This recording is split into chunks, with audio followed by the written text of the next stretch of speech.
Hello friends, we just came from Subic. Dapat magda-drop by kami sa Concepcion, kakain. Nakipagkwenta yung anak kong si CJ, and driver, nalingat.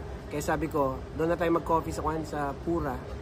And may nakita kaming coffee shop. Kunan mo yung coffee dyan, espresso. Sabi ko parang kiosk lang masyadong na-underestimate ng anak ko. Tinanong yung machine niya, 750,000, mahal, no? We just learned na itong coffee shop, they are selling cortado, espresso, americano. Napakasarap, high-end quality, 105 pesos cortado. Ang may-ari pala nito is anak ni Ramon Ang.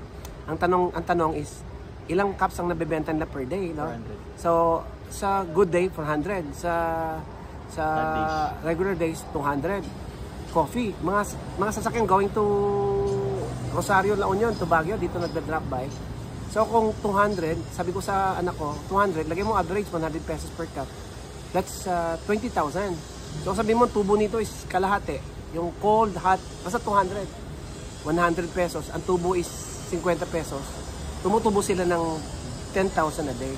Pero di ka naman basta-basta makapagbenta dito kasi the owner is the son of the president of San Miguel Corporation. This is Morris Ortigosa reporting here in Pura, Pampanga.